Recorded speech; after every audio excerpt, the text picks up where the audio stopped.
an electron moves along the wire PQ. This is the wire PQ. So electron moves along this wire from P to Q, है ना. An electron moves along the wire PQ which lies in the same plane as circular loop of conducting wire. ठीक है, ये कोई circular loop है conducting wire से बना हुआ, जिस प्लेन में ये लूप है प्लेस है उसी प्लेन पर ये PQ वायर भी प्लेस है. ठीक है, जैसे मान लीजिए अगर इसको हम बोलेंगे this is the wire, so loop भी इसी प्लेन पर है, लूप भी इसी प्लेन पर है, यहाँ सामने में बना हुआ है. ठीक है, so what will be the direction of the induced current if any in the loop. So direction of induced current क्या होगा इस लूप में, अगर इंड्यूस होगा तो, इफ एनी, क्या इंड्यूस होगा या नहीं होगा, और अगर होगा तो इंड्यूस करंट का डायरेक्शन क्या होगा. ठीक है, सो देखिए सबसे पहली बात यहाँ पर देखिएगा, एन इलेक्ट्रॉन मूव्स गिवन है, नॉट द करंट. ठीक है, सो क्वेश्चन को ध्यान से पढ़ लीजिएगा, ये नहीं कि टिक कर देना है. ठीक है, so electron moves from P to Q. Electron क्या कर रहा है, P से Q की तरफ मूव कर रहा है इलेक्ट्रॉन. सो देखिए डायरेक्शन ऑफ करंट जो होता है, direction of current, direction of electric current, ये हमेशा क्या होता है, अपोजिट या reverse of direction of flow of electron, ये याद रखिए. ठीक है, सो अगर इलेक्ट्रॉन का फ्लो इस डायरेक्शन में है, गिवन है from P to Q, so current का डायरेक्शन क्या होगा, ये होगा I. ठीक है, Q to P.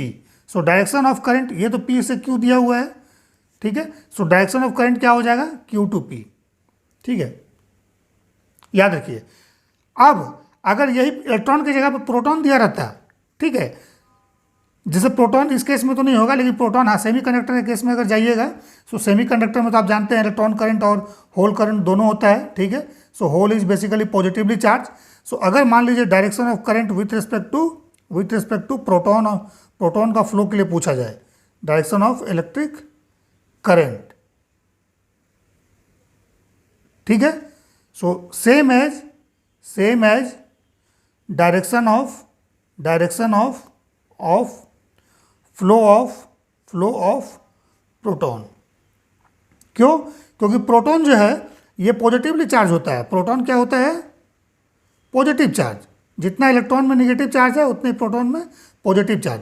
So proton का फ्लो अगर इस डायरेक्शन में है, ठीक है, सो करंट का भी डायरेक्शन यही होगा. ठीक है, याद रखिएगा.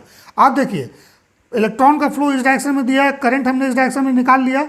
सो करंट अगर इस डायरेक्शन में फ्लो हो रहा है, सो लेंज लॉ बोलते हैं, थंब रूल हम लोग यूज करेंगे डायरेक्शन ऑफ मैग्नेटिक फील्ड निकालने के लिए. सो थंब रूल से क्या हो जाएगा, मैग्नेटिक फील्ड इसके अराउंड होगा इस तरह से. ठीक है, सो इस तरफ डायरेक्शन ऑफ मैग्नेटिक फील्ड क्या हो जाएगा, डाउनवर्ड हो जाएगा into the plane of the paper. ठीक है, और इस साइड क्या होगा, अपवर्ड होगा. ठीक है, सो इस तरह से, है ना, इधर डाउन हो जाएगा. ठीक है, सो इसका मतलब इस साइड क्या हो रहा है, direction of magnetic field it is into the plane of paper, इस तरह से. ठीक है, देख लीजिए. ठीक है, so already into the plane of paper direction of magnetic field आ गया. सो देखिए लूप में क्या था, लूप में तो पहले मैग्नेटिक फील्ड नहीं था. ठीक है, विदाउट मैग्नेटिक फील्ड इस रीजन में कोई मैग्नेटिक फील्ड नहीं था, लेकिन जैसे करंट का फ्लो इसमें स्टार्ट हुआ, मैग्नेटिक फील्ड इधर बिल्डअप हुआ. सो लूप क्या करेगा, लूप में जो EMF इंड्यूस होगा उसका डायरेक्शन इस तरह से होना चाहिए, या करंट जो इंड्यूस होगा उसका डायरेक्शन इस तरह से होना चाहिए कि वो इस चेंज को अपोज करे, सो यहाँ पे चेंज क्या है, चेंज है buildup of this magnetic field due to the flow of current in this wire. ठीक है, सो ये जो मैग्नेटिक फील्ड बिल्डअप हो रहा है, इस चेंज को अपोज करना है. तो इस चेंज को अपोज करने के लिए लूप में मैग्नेटिक फील्ड क्या होना चाहिए, लूप में मैग्नेटिक फील्ड अपवर्ड होना चाहिए. ये डाउनवर्ड है, सो अपवर्ड होना चाहिए. ठीक है, अपवर्ड. सो अपवर्ड क्या होता है, उसको डॉट से हम लोग रिप्रेजेंट करते हैं इस तरह से.